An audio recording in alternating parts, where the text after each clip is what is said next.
26강 수업은요, 106페이지 01번부터입니다. 106페이지 01번부터 26강 수업을 또다시 시작해 보겠습니다. 1번 자분 탐상 시험을 통해 자화할 때 시험체 표면에서 자속 밀도는 시험체 포화 자속 밀도를 얼마 정도로 하는 것이 좋은가, 이렇게 이제 질문을 하고 있습니다. 그래서 이게 이제 여러분이 이제 이런 수치가 나올 때는 여러분이 조금 당황스러울 것입니다. 왜냐하면 이게 산출식을 여기에서 제시한 것도 아니고, 우리가 또한 이 이제 포화 자속 밀도를 이제 직접 그 그래프를 그려서 만들어 본 것도 아닙니다. 그러니까 이게 단순히 애매하잖아요. 그죠? 저 역시 마찬가지입니다. 그래서 이걸 찾아보면은요, 약 80% 정도라고 해놨습니다. 약 80% 정도.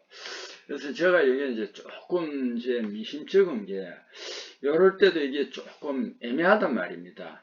70, 80, 80, 90, 80이 두 곳에 걸려 있잖아요. 그죠? 그래서 여기 약 80% 정도가 아마 80%를 맥시멈으로 생각해서 약 70 내지 80% 정도로 한 것 같아요. 그러니까 이런 부분은 상당히 이제 조금 이제 좀 난해합니다. 여러분께 거듭 말씀드리지만은 여러분이나 저나 이 산출식에 의해서 계산한 것도 아니고, 우리가 이걸 실험을 통해서 이 정도를 찾아낸 것도 아닙니다. 그래서 보니까 책을 살펴보니까 약 80% 정도라고 해놨더라고요. 그래서 여러분은 아마 요 70, 80, 80, 90 하면은 당황스러울 것입니다. 그래서 여러분은 요걸 약 70 내지 80% 정도가 맞다 하는 것을 그렇게 이제 표시를 해 두세요. 자, 2번 자화 및 탈자의 정도를 알아볼 수 있는 계측기로 정량, 양을 측정하는 것을 정량적인 계측이 어려운 것은 가우스 미터는 정량적인 그런 계측은 불가능합니다. 플럭스 미터라든지 파이 필드 인디케이터라든지 올스테드 미터라든지 이런 거는 가능한데, 가우스 미터는 우리가 보편적으로 대충 많이 쓰는데 이게 정량적인 계측은 어렵다 하는 것을 이제 요 문제도 몇 번 나왔습니다. 그래서 여러분이 이제 충분히 이해할 수 있을 겁니다. 가우스 미터를 한번 봅시다. 국부적인 공간의, 국부라는 부분적이죠. 부분적인 공간의 자계라든지 누설 자속 밀도 측정하는 장치입니다. 부분적인. 홀 소자 출력은 자계 강도에 비례하므로 이것을 센서로 한 것이 많습니다. 자기력 선속 밀도 CGS 전자기 단위계가 그 국제규격은 아닙니다. SI는 아니고 CGS입니다. MKS가 아니고 CGS 전자기 단위계가 가우스이므로 가우스 미터라고 한다 하는 정도를 알아두세요. 파이 필드 인디케이터 있죠. 필드 표시기는 자기장애에 편향되는 연철 바람갭이 사용하는 둥근 자기 기계 장치이다. 너무 어렵게 생각하면 파이, 요거는 팔각시험편 같은 거 그런 걸 말합니다. 올스테드 미터는 특수한 프로브를 사용한답니다. 저는 올스테드 미터는 못 봤어요. 특수한 프로브를 사용하여 아주 약한 공간의 직류 자계를 측정하는 계기가 올스테드 미터다라는 거 알아두시고, 자속계는 자속의 크기 및 변화를 측정하는 측정기이다. 서치 코일이나 급류계와 비슷한 원리를 이용하여 제작한다. 그래서 요 세 가지는 정량적으로 측정할 수 있지만, 가우스 미터는 부분적인 공간의 자계라든지 누설 자속 밀도를 측정하는 장치다. 그래서 정량적으로는 불가능하다라는 것을 이제 여러분 저와 마찬가지로 이번 시간으로 꼭 좀 알아두세요. 3번 자분 탐상 시험에서 코어는 이제 중간에 있는 그 코어, 그러니까 뭐냐면 어떤 물질이 있으면 그 중간에 중심에 있는 또 그 봉을 말합니다. 코어에 코일을 감아서 선형자장을 만들려고 한다. 자속 밀도 코일 감은 횟수 및 전류와의 상관관계로 적합한 것은 이 자속 밀도는 코일의 감은 횟수 및 전류의 세기에 비례한다. 요거 맞습니다. 그래서 AT 이렇게 하잖아요. 그죠?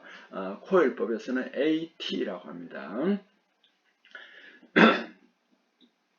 4번 다음 중 강봉, 강으로 만든 봉입니다. 강봉을 잡은 탐상 시험할 경우 누설자속을 가장 많이 발생하는 것은 균열입니다.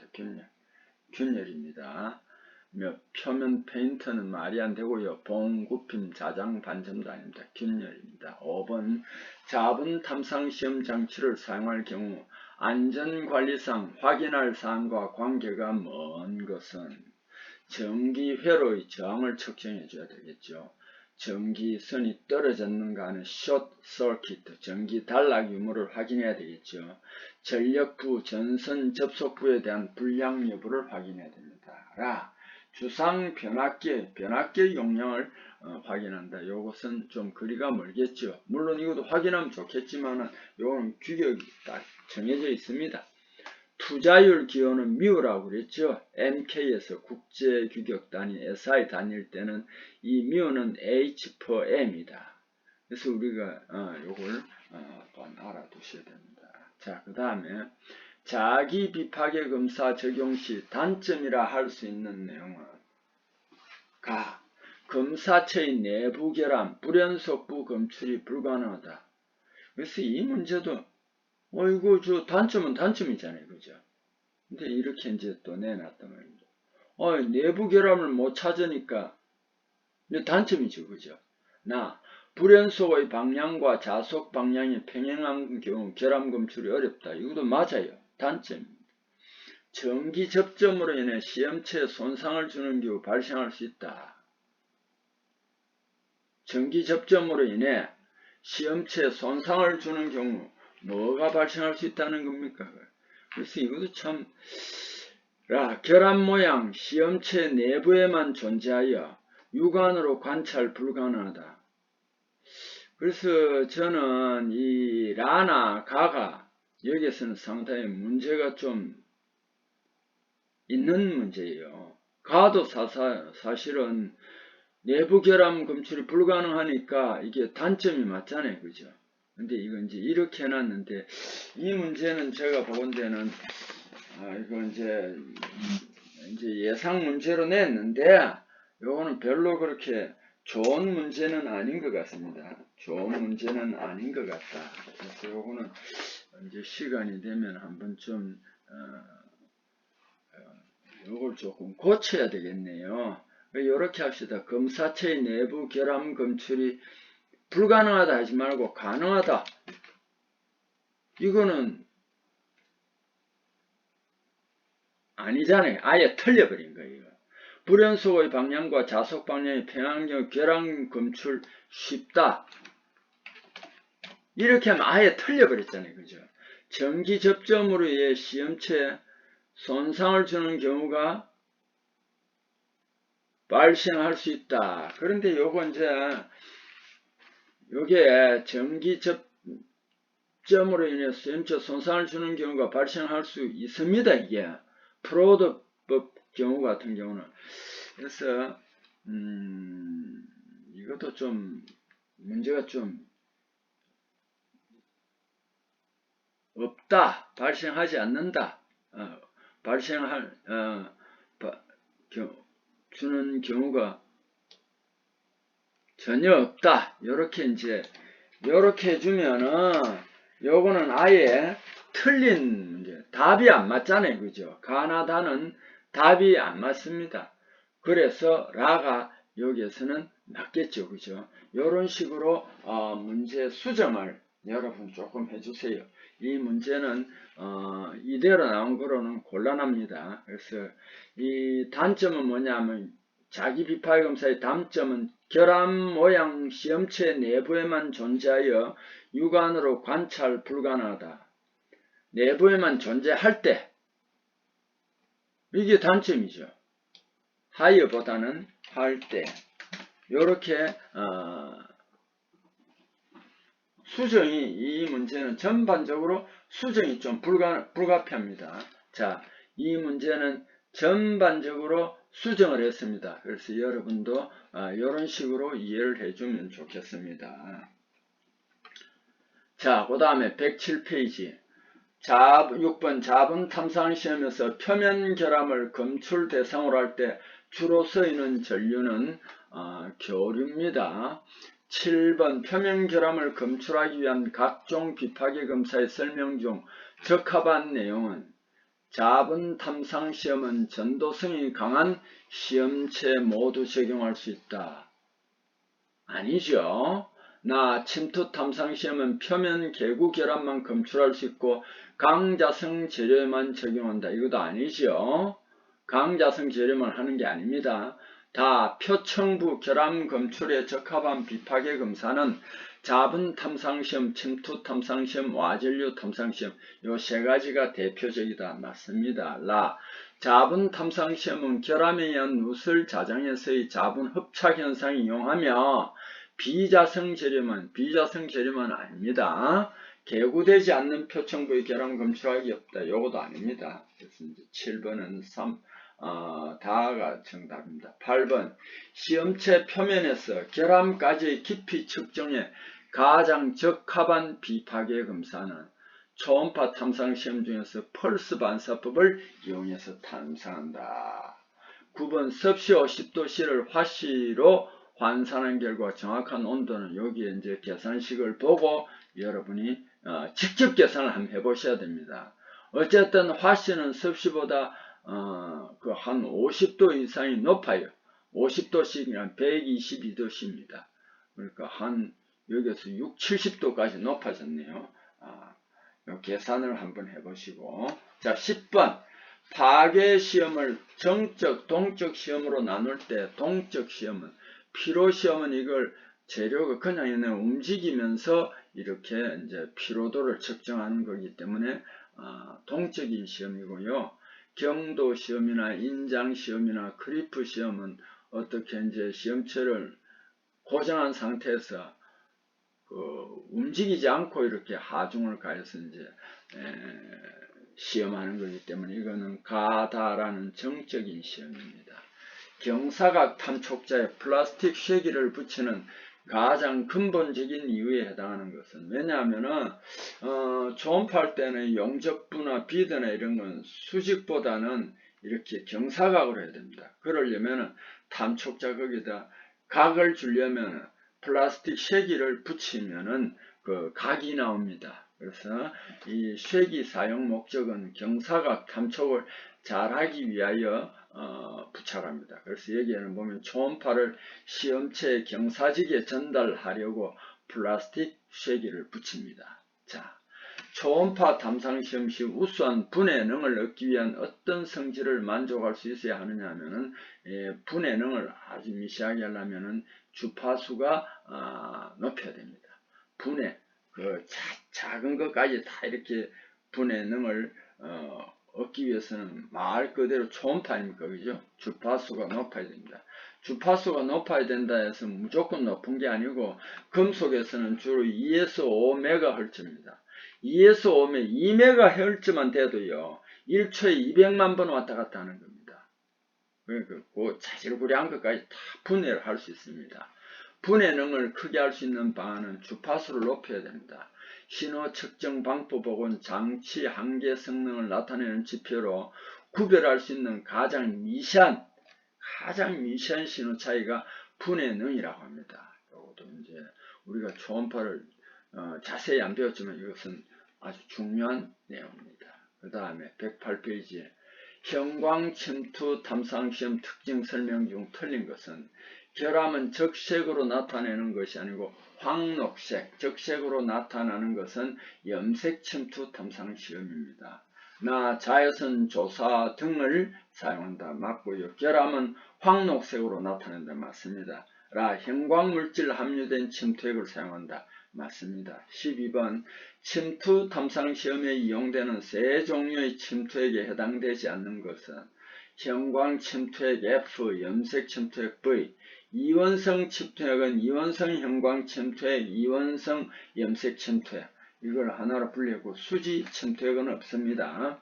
13번 와전류 비파계 탐상 시험에서 와전류 특징 설명 중 틀린 것은 와전류는 항상 연속적인 회로로 흐릅니다. 맞습니다. 와전류는 교번 전자기, 그래, 플러스 마이너스로 왔다 갔다 하는 교류에서 교번 전자기가 나오는데 안에서만 존재한다. 이건 아닙니다. 맴돌이 전류에서 나옵니다. 와전류는 코일의 가장 가까운 표면에서 가장 강합니다. 와전류가 물체에 침투되는 깊이, 이거는 재료 투자율과 비례의 관계를 갖는다. 이것도 맞습니다. 교번 전자기에서만 존재하는 게 아닙니다. 요거는 주로 이제 교번 전자기에서만 하는 건 자기 비파기 할 때 교류 전류를 많이 사용합니다. 그러면 교번 전자기가 나옵니다. 이 자기 비파기 할 때 여기 적절합니다. 자, 14번 방사선의 종류와 성질에 대한 설명으로 적합한 것은 알파선과 중성자선은 전자파의 일종이다. 요것도 이제 요 밑에 설명이 되는데 전자파, 알파선과 중성자는 서로 각각 다릅니다. 자, 그 다음에 X선과 베타선은 물질 투과력이 강한 게 아니고 약합니다. 그럼 X선은 어떻게 되냐면 그 대신 이제 뭐냐면 전압을 굉장히 높여야 됩니다. 한계가 있어요. 알파선하고 베타선은 진짜 투과력이 약합니다. 다 중성자선은 텅스텐, 납 등의 원소에는 흡수가 작은 성질이 있습니다. 이게 맞습니다. 그 다음에 X 중성자는 그래서 이제 이 납 같은 것도 이제 검사할 때 쓰는데 X선은 이렇게 할 수 없습니다.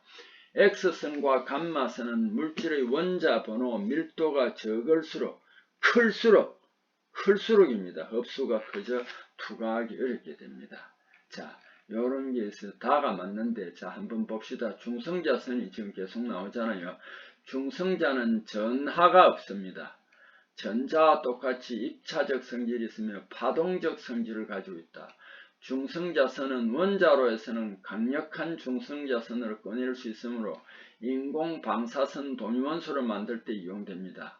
원자로에서 나오는 중성자선은 대체로 1옹스트롱 정도이며 X선 파장과 같은 정도이다. 중성자선은 물질 구조를 연구하기 위한 회절을 실시하기 위해서도 중요합니다. 자, 방사선 물질이 붕괴하면서 방출하는 파동 또는 입자 흐름이며 방사선 물질은 에너지를 전달합니다. 투과력에 따라 알파선, 베타선, 감마선으로 이름 붙여졌고 그래서 알파선하고 베타선은 거의 안 씁니다. 이 중 알파선은 투과력이 가장 약해 종이 한 장 정도로 막을 수 있는 정도입니다. X선은 전자기 스펙트럼에서 자외선과 감마선 사이에 위치하는 전자기파이며 X선이 여기 전자기파입니다. 알겠습니까? 근데 여기에 알파선, 베타선, 알파선도 전자파의 일종이 아닙니다. 자, 그 다음에 X선은 전자기 스펙트럼에서 자외선과 감마선 사이에 위치하는 전자기파이며 짧은 파장과 고주파의 전자기파 복사선을 의미한다. 그래서 이렇게 보기에 대해서 여기 다 설명을 해놨으니까 요것도 대충 참 이걸 완벽하게 여러분 이해하려면 이 부분에 대해서도 상당히 지식을 갖추려면 공부를 많이 해야 됩니다. 그래서 그거는 불가능하고요. 이런 지금 여기서 여러분 방사선을 공부하는 게 아니니까 이런 문제를 풀이할 때 이런 상황이 있어서 이런 게 있구나 하는 거 알아두세요. 자, 여기 알파선은 전자파가 아니고 베타선은 물질 투과력이 강한 게 아닙니다. 알겠죠? 그래서 이런 거 다 틀리고 여기에 라는 X선과 감마선은 물질의 원자 번호 밀도가 클수록 흡수가 커져 투과하기 어렵다. 작은 거는 잘 투과한다 이런 의미입니다. 자, 15번입니다. 일반적인 초음파 탐상 시험에서 결함을 검출하기 위해 측정하는 것은 초음파 반사 강도입니다. 초음파가 방사대가 올 때 그 강도를 가지고 이제 측정합니다. 자, 1헐츠는 1초에 한 번 왔다 갔다 하는 거. 2헐츠는 한 번, 두 번 왔다 갔다 하는 1초에 1000번 진동하는 것은 1kHz라고 합니다. 자기 비파계 검사할 때 설명으로 부적합한 내용에 해당하는 설명은 자분 탐상 시험은 표면 균열 탐상에는 아주 적합한 비파계 검사이다. 맞습니다. 나 자분 탐상 시험은 강자성체 탐상에 아주 부적합한 비파계 검사이다. 아닙니다. 나 자분 탐상 시험 할 때 시험체의 크기에는 크게 영향을 받지 않는다. 맞습니다. 물론 클 때는 18인치가 넘을 때 나누어서 검사하면 됩니다. 자분 탐상 시험은 침투 탐상 시험보다 전처리 엄격하지 않은 검사입니다. 침투 처리는 진짜 침투 비파계는 전처리가 엄격해야 됩니다. MT 적용 재료는 강자성체인 니켈, 니켈, 코발트, 호이슬러 합금 등이 대표적입니다. 자, 16번입니다. 물리적 현상 원리에 따라 비파계 탐상 시험을 분류한 것 중 잘못된 것은 이렇게 되어 있습니다. 광학은 육안 검사입니다. 우리가 광학이랑 현미경 같은 눈으로 관찰 검사합니다. 열은 누설 비파계 검사가 아닙니다. 서머커플이라든지 이런 걸 하는 거지 누설 비파계 검사가 아닙니다. 자.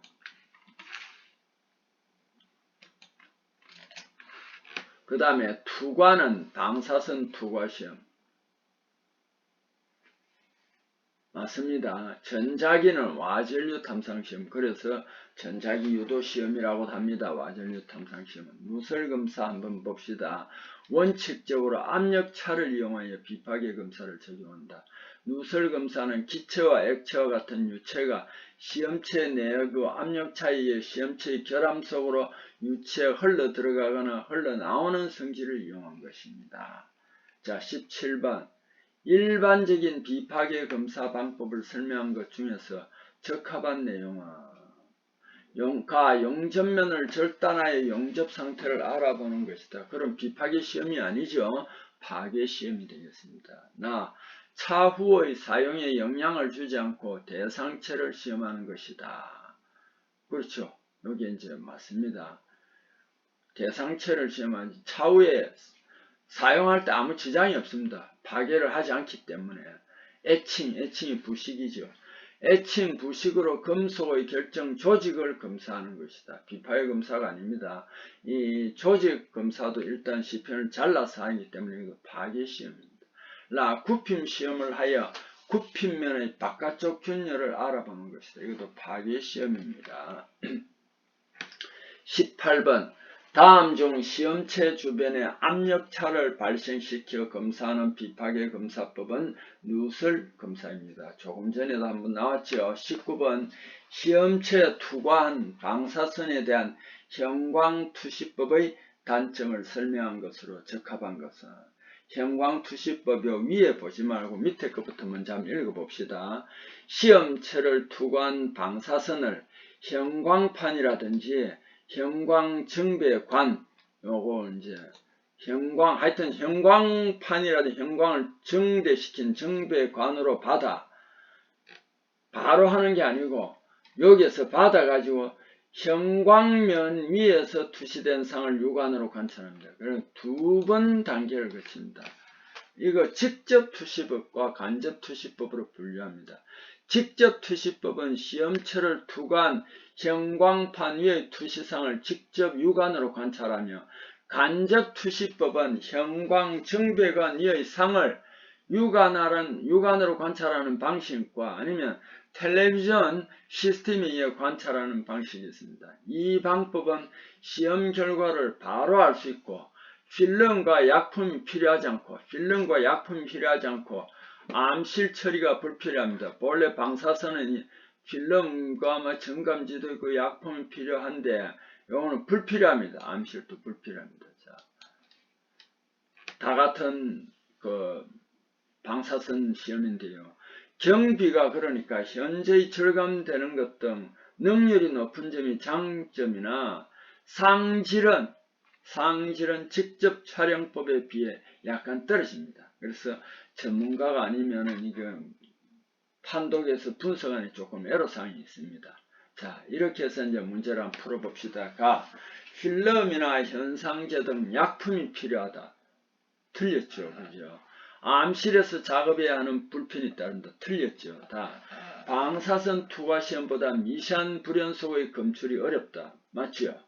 스크린에서 밝은 빛을 발산해 육안으로는 관찰하기 어렵다. 관찰할 수 있습니다. 그래서 여기에서는 19번은 답을 맞는 답입니다. 그래서 이런 건 상당히 어려운데 여기에서는 다행히 이 내용을 한번 읽어보면은 이제 요걸 알 수가 있겠죠. 자, 초음파 탐상 시험에서 직접 접촉법으로 탐상할 때보다 수침법으로 탐상할 때의 장점은 뭐냐? 휴대하기 편리하다. 아닙니다. 이걸 담그는 수조가 있어야 됩니다.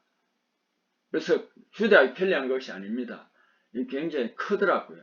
저주파수를 사용해 탐상이 유리하다. 초음파는 저주파수가 없습니다. 초음파의 산란 현상이 커서 비파괴 탐상이 우수하다. 이거는 말이 안 됩니다. 산란 현상이 커서 비파괴 탐상이 우수하다. 이거는 말이 안 됩니다. 표면 상태의 영향을 덜 받아 안정된 결함 탐상이 가능한 검사 방법이다. 맞습니다. 보통 초음파들은 A형, A스코프 같은 거는 그 점의 결함의 강도나 이런 거로 측정할 수 있는 것이지 그 모양 같은 건 안 나옵니다. 근데 수침법 하면은 500원짜리 동전을 하면 이 500원짜리 동전 모양이 다 나타납니다. 결함은 아니지만은. 자, 수침법 초음파 탐상. 물체를 액체에 담근 상태에서 검사하는 방법으로 초음파 탐상할 때 직접 법에서 가장 문제가 되는 표면 상태의 영향을 받지 않습니다. 방사선이 물질과의 상호작용에서 영향을 미치는 것과 거리 먼 내용은 반사작용은 이거는 초음파에 주로 많이 해당합니다. 전리작용, 형광작용, 사진작용입니다. 전리라는 것은 쉽게 말하면 이온화입니다. 이게 어떤 금속이라는 게 플러스 마이너스가 평형 상태로 되어 있는데 이 전리작용을 하면 이거 플러스와 마이너스로 따로 분리되는 걸 말합니다. 전리방사선 물질 통과할 때 그것이 가지고 있는 에너지에 원자의 궤도 전자를 튕겨내어서 양전하를 띈 상태의 양이온하고 자유로운 전자 또는 전자가 첨가되어 음전하를 띈 상태, 이렇게 이제 나누어집니다. 이것을 전리작용이라고 하고 또는 이걸 뭐라고 하냐면 이온화라고도 합니다. 방사선에는 X선하고 감마선이 주로 있는데 여기서 방사선 중에서 X선, 어떤 물질의 방사선을 쪼였을 때 고유 파장의 빛을 내는 현상이 형광입니다. X선은 사진, 형광, 이온화 작용하며 진공 상태에서 빛과 같은 속도로 진행하며 또한 입자와 같이 회절을 합니다. 자, 이번 시간 또 여기에서 마치겠습니다. 여러분 수고했습니다.